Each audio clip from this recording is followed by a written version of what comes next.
Hello everybody. Today we are going to do a control upgrade on this RAS Electro-Folder Turbo Bin Plus System 5000.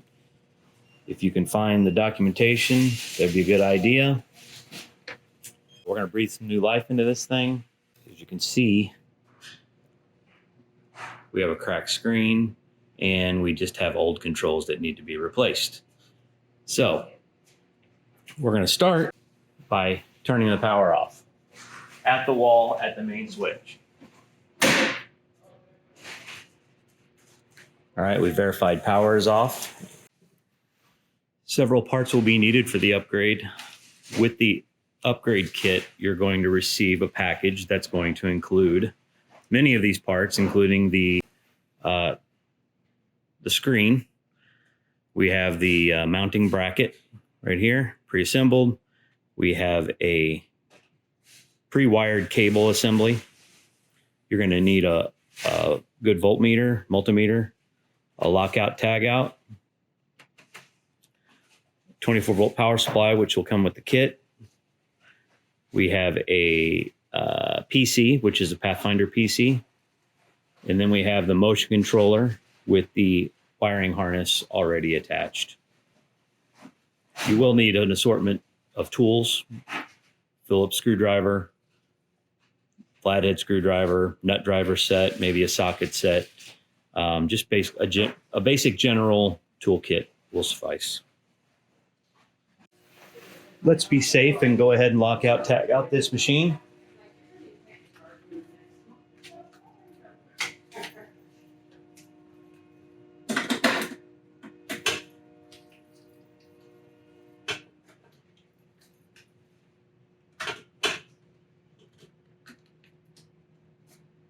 Take the key with you.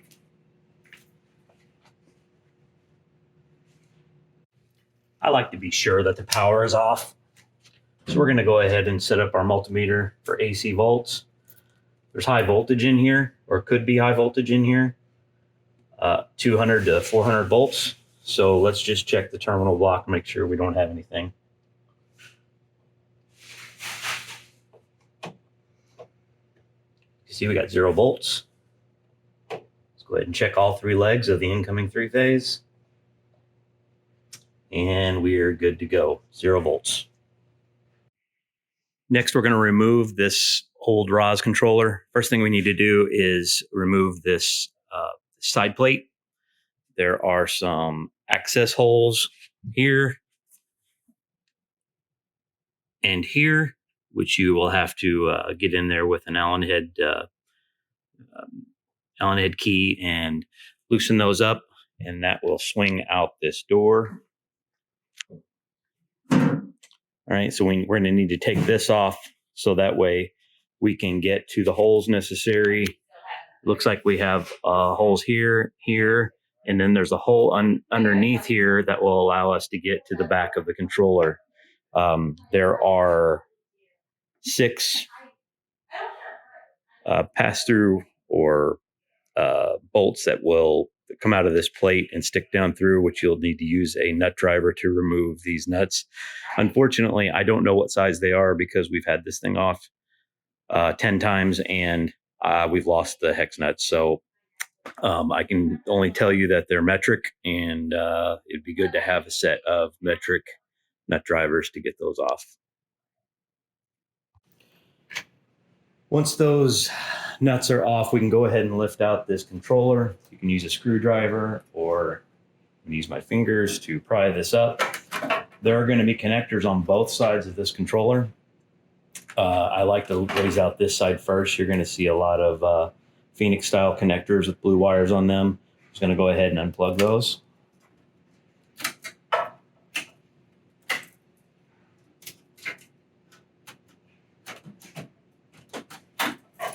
Okay. Set that down.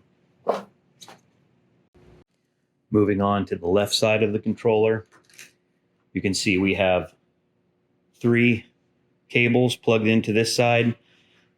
It's important before we remove these that we have labels on them. The factory should have labels on them. It should be X4, X5, and X6. There's 2 screws on each connector. You'll need to loosen those up and just pop these off. As you can see, there's the factory label, X4, X5, and X6. It's important that we label these because, as you can see, these 2 connectors are exactly the same, and there's no key or anything to keep you from plugging them into the wrong thing. So those will match up to our new cable harness. Next, we need to pull off this ribbon cable that goes for the disk drive. And then the last thing is this power cable on the top. We'll go ahead and just unplug that, and then we'll get rid of this controller. We're going to remove this power supply next. This power supply was used to power up the old controller, and it was used to power up the disk drive. This is no longer needed, and we're going to replace this with a different power supply, so we need to get rid of this and free up space. You're going to need a Phillips screwdriver, a flathead screwdriver, and a small terminal block screwdriver. We'll start by removing some of these wires.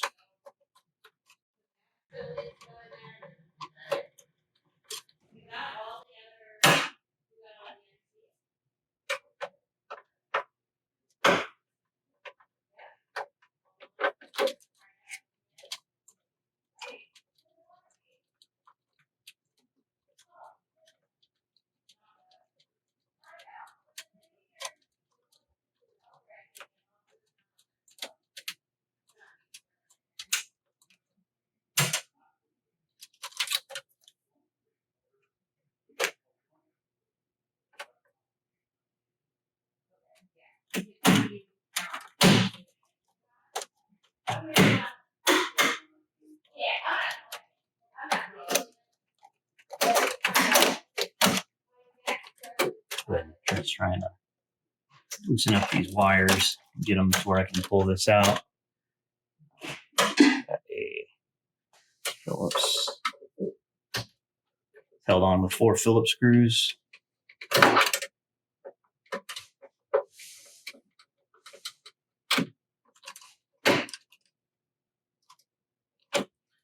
Good to have a magnetic Phillips screwdriver because we don't want to drop these screws down into these devices in this panel.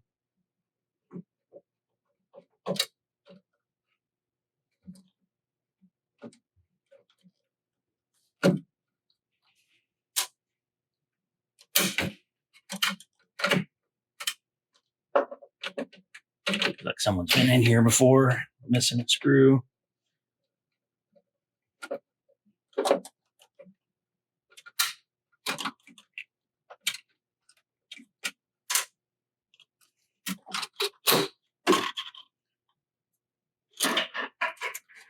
Go ahead and set it up here because we need to disconnect the disk drive to finish that. While we're here, we're going to go ahead and remove these terminal blocks. They're not going to be needed anymore either. We'll just leave these wires hanging for now because we're going to install a power supply in its place.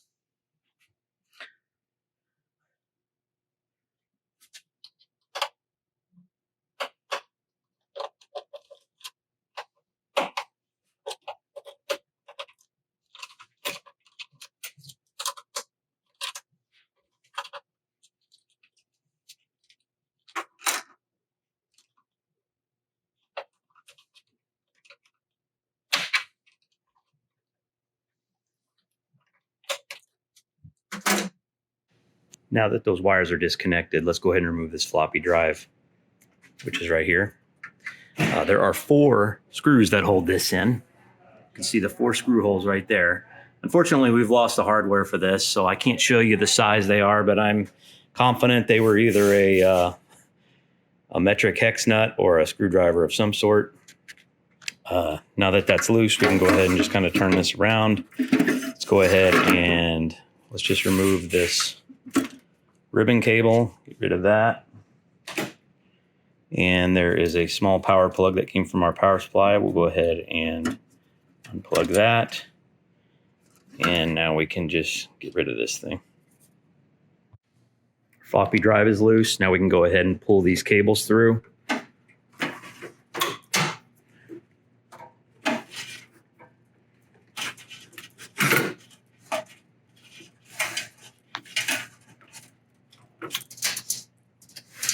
Okay, and we can get rid of this power supply. Let's go ahead and install this new power supply in place of the old one. Here's the power supply that was provided with the kit. This is a tight fit in here. In order to get it to go, we're going to have to cut away some of this wire ducting to get it to fit in. I'm using a pair of snips. Go ahead and cut this. Be careful not to damage any wiring.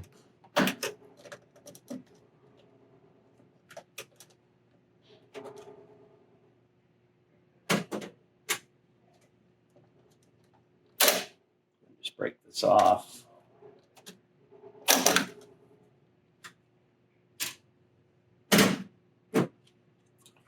Be able to go up from the bottom, push from the top, it snaps down. There we go. Go ahead and hook up these two wires. These are 220 volts, so it doesn't matter which L or N they go into.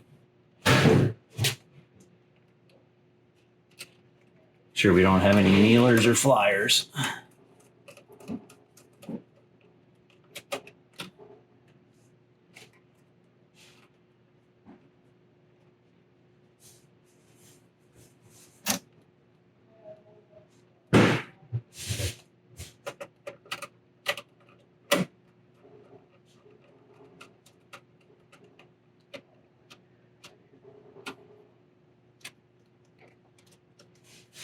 Okay.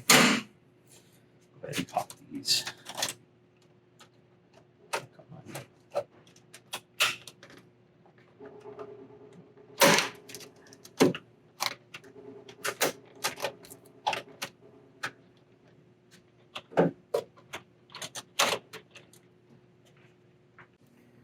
Let's go ahead and put the new bracket in the mount with the hinge. First thing we want to do is go ahead and tuck these cables back in through here. We don't want them getting in our way.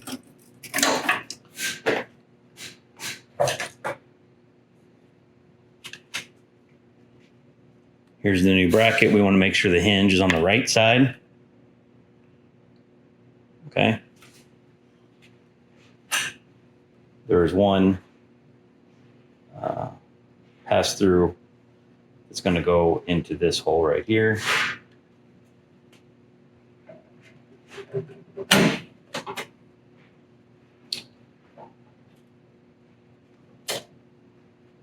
And we're going to go ahead and secure this in 3 places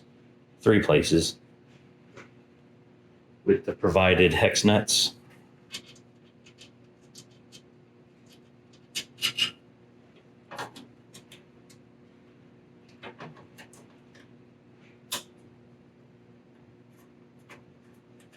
Not hex nuts, Allen bolts.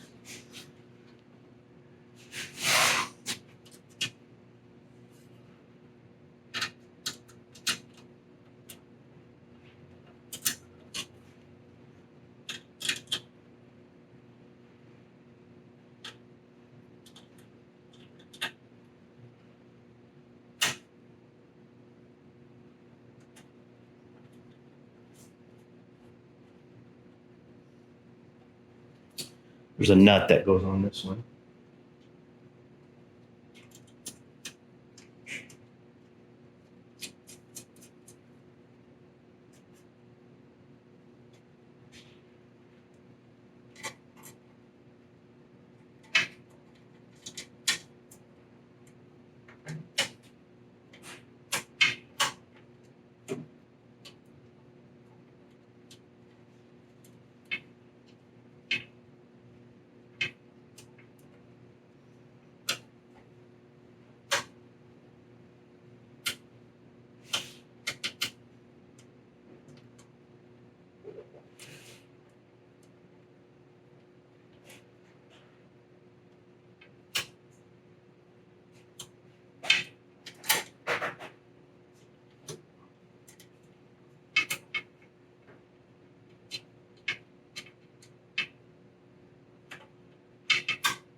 This one doesn't want to play nice.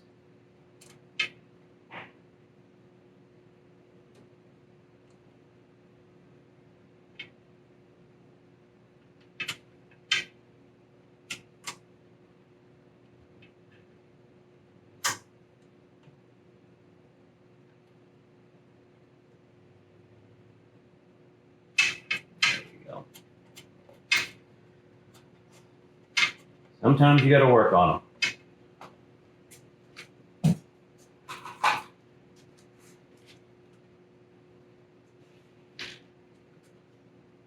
Use an Allen head wrench, Allen wrench. Go ahead and tighten this up.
This one's a different size.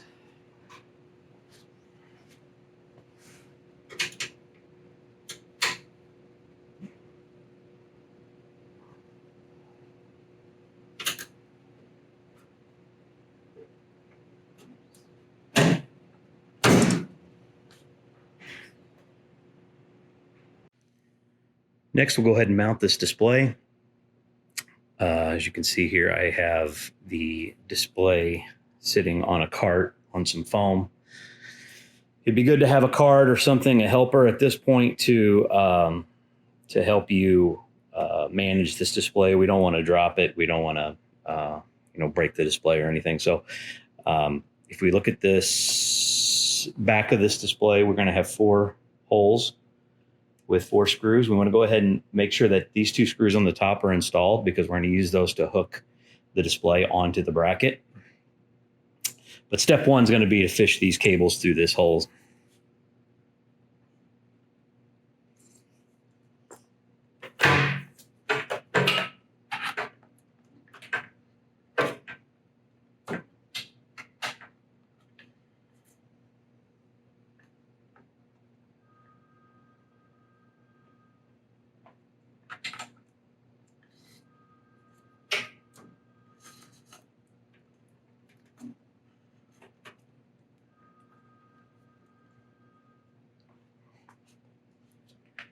Okay.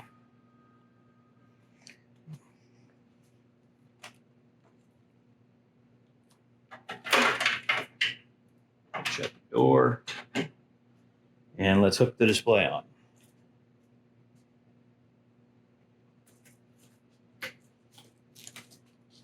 We want to get these 2 screws in these 2 holes.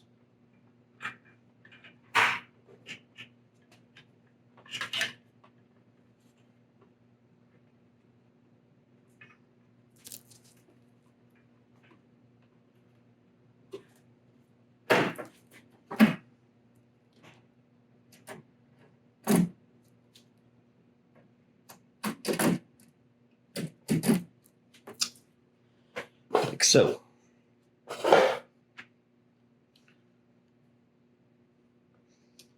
Now we can open this up.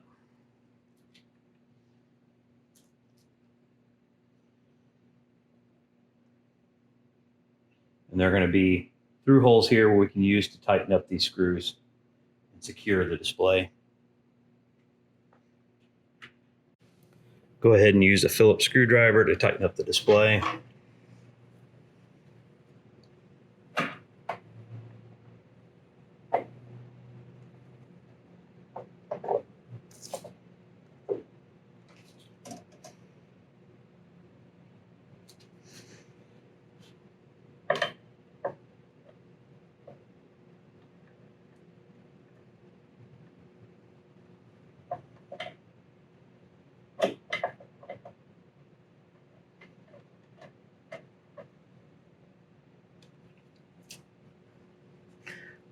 You get the idea. I'm going to go ahead and tighten up these other two.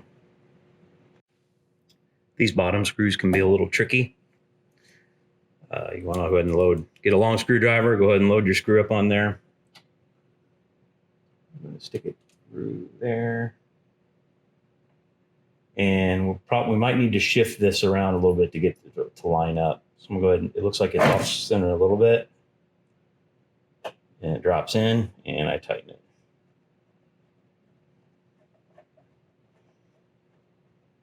All right, we'll do the same thing for this one. Next, we'll go ahead and mount the motion controller to the back of this assembly. I'd start by making sure these cables are out of the way. We can just hang them down here for now because we're going to have to get inside of here shortly. But there should be 2 screws here. If they're not on here, they're going to be in a hardware pack where you just kind of screw them in slightly. So that way, this is our motion controller. We have slots here, slot here, and it's slotted on the top.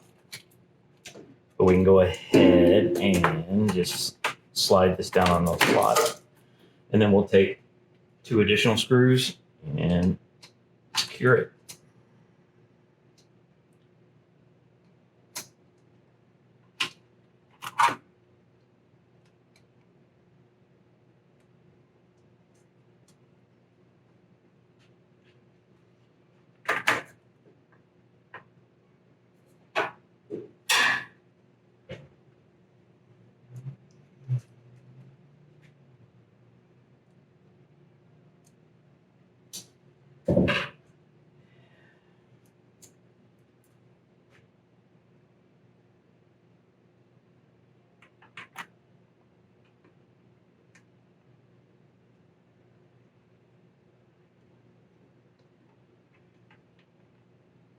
This one's kind of tricky because it's behind this wiring harness.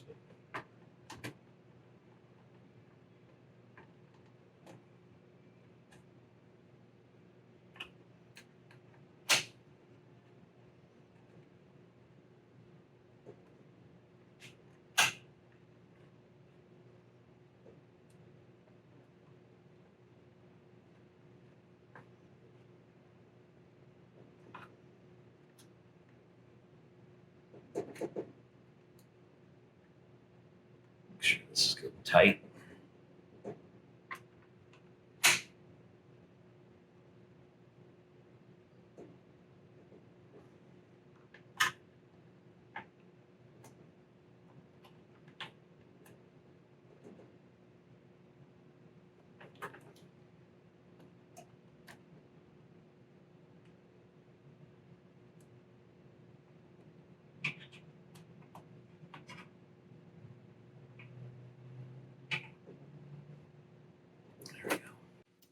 Next, we want to go ahead and mount the PC inside of the cabinet. This is going to go in the same spot that the floppy drive was at. This bracket will go against the side where the floppy drive protruded out. And then there are 2 holes here for securing it underneath. All we really need to do is pop this in here, get it somewhere situated where I can see through this hole. And then there will be 2 large flat washers and 2 Allen screws, which will secure the unit from underneath.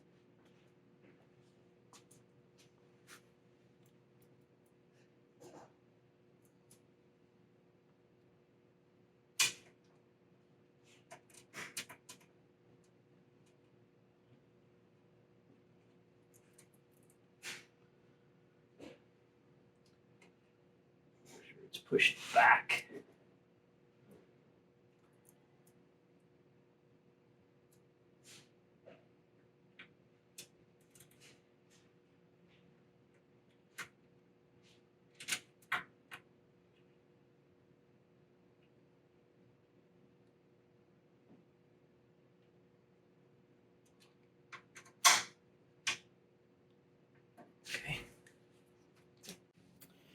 Next, we want to secure this DIN rail assembly with a terminal block. It's going to go in right next to the PC, and it's going to secure with these remaining 2 holes that were left from the floppy drive. It may or may not come assembled like this. We're going to go ahead and remove these washers and nuts.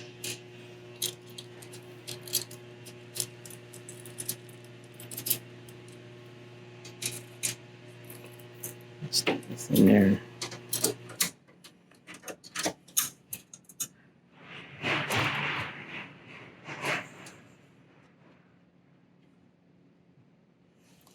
Go ahead and do this from underneath.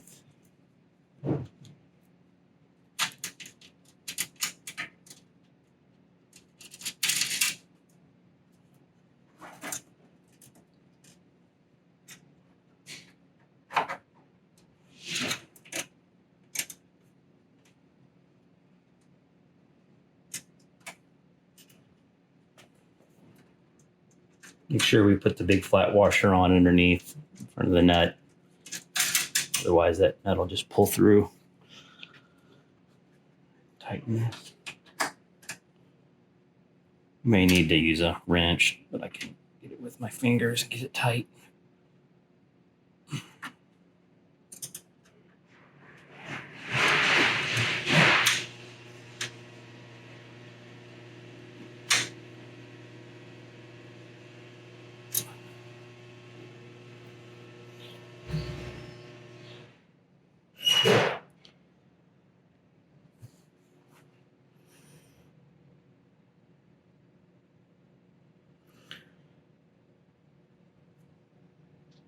We're going to move on now to make the electrical connections. Let's start by hooking up these cables from the DIN rail or the terminal blocks. These are all the power connections, and these are pretty self-explanatory. We'll start with this one. This is a 3-pin. There should be a cable coming out of this harness, which is also a 3-pin.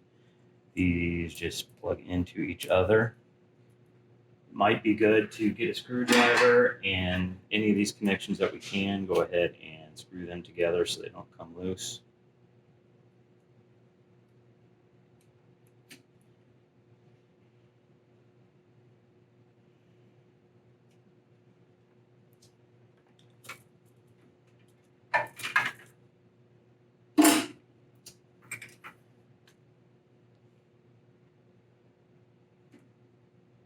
Next, we have the motion controller connector. This one is going to plug into the top of this unit.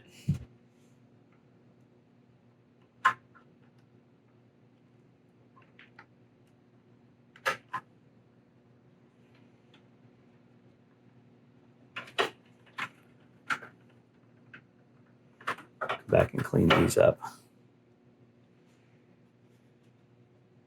The next connection is going to be the PC connection.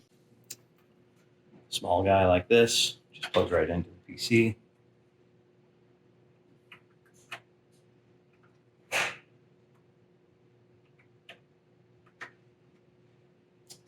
Helps to have it the right direction. And then we have the ground connection here, which is going to mount to this screw on this bracket.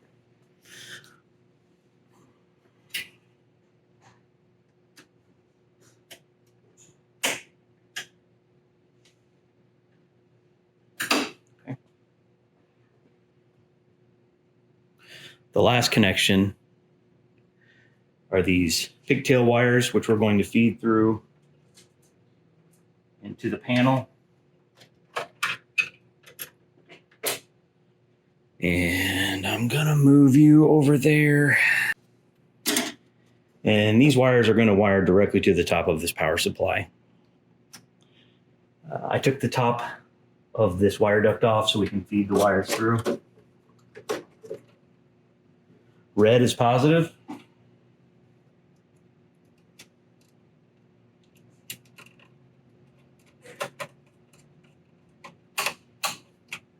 Black is negative.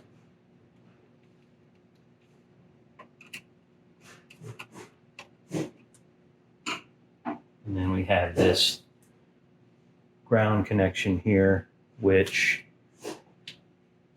we will use one of the screws that we took out of the old power supply. Put it back in,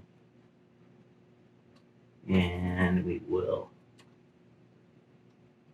secure this ground there. All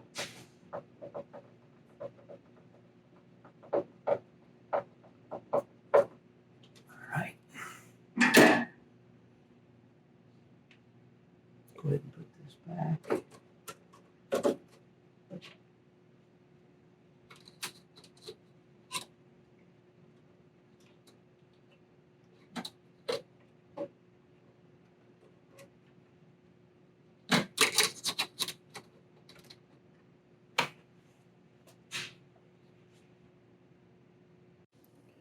Next, we'll work on the rest of these communication cables. First one, you're going to have just a standard HDMI cable.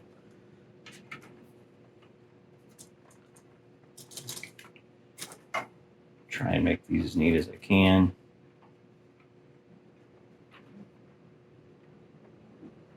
Plugs right in there.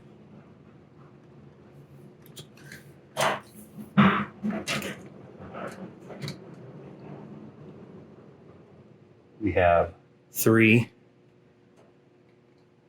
USB cables. We're just going to plug them into the top of the PC.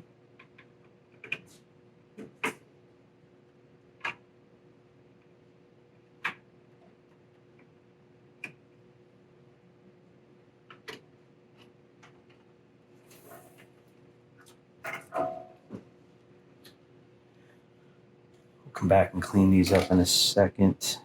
And last, we have the Ethernet cable.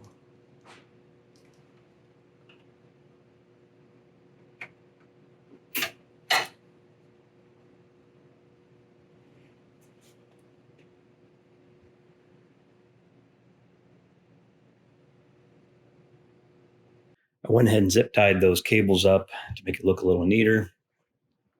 So that way when we close this door, it doesn't just close a big thing of spaghetti wires.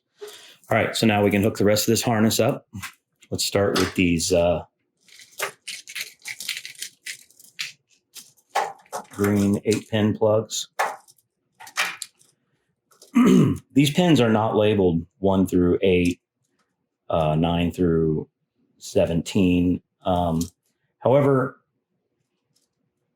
you can tell which pin it is by looking at the connector and the labels on the connector. So for instance, you can see this label has a 1 on it. So I know that that is pin 1.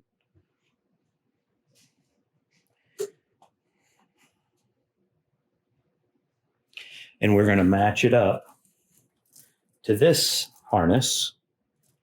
And we're looking for pin 1. Now these connectors are labeled. And I'm finding in here's pin 1. So I'm going to take pin 1. And we're going to mate it up to this pin 1 and just plug those in. Okay. This one's 9, 10, 11, 12.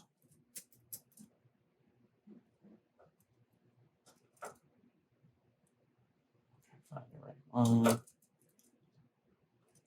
Here's 9, 10, 11, 12.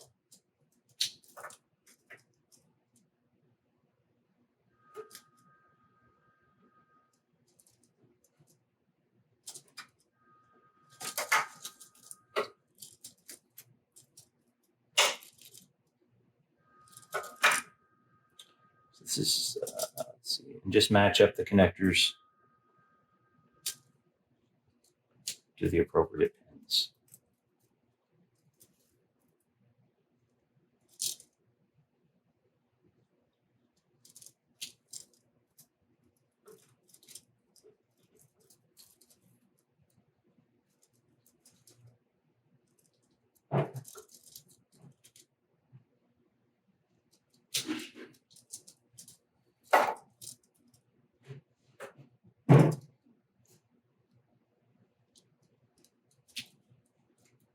Okay. Next, we'll hook up these coder connections. Again, we labeled these earlier, X4. Look on our cable, X4. So these just plug into each other.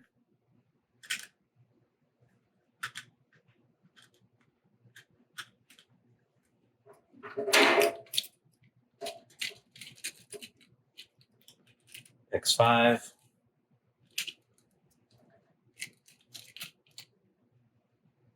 X5.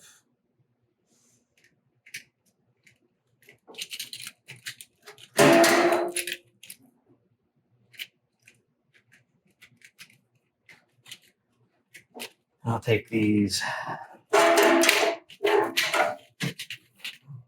push these back.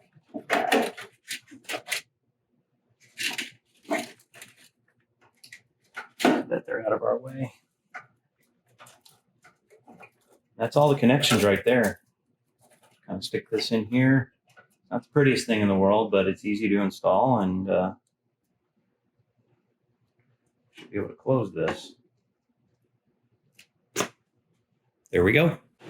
There are two screws here that are used to secure this lid from flopping open or somebody pulling it open, but we're not going to do that yet. We're going to go ahead and power this on. I'm going to go remove my lockout.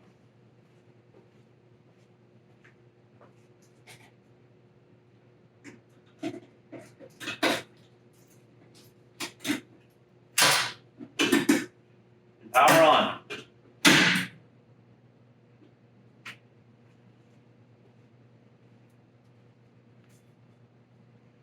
There we go.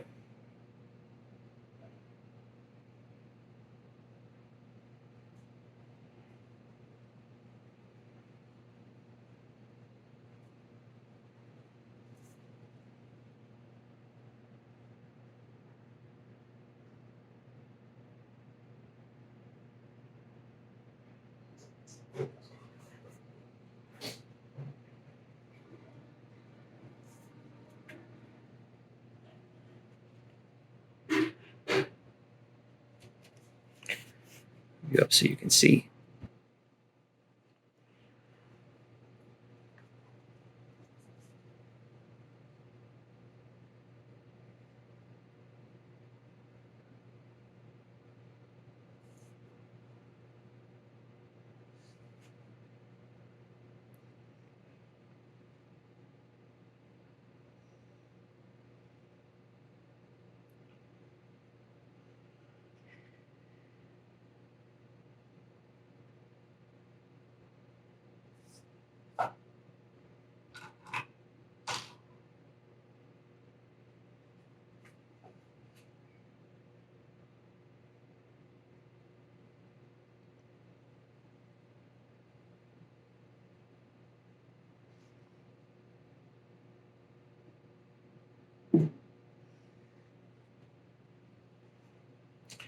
Make sure the system resets.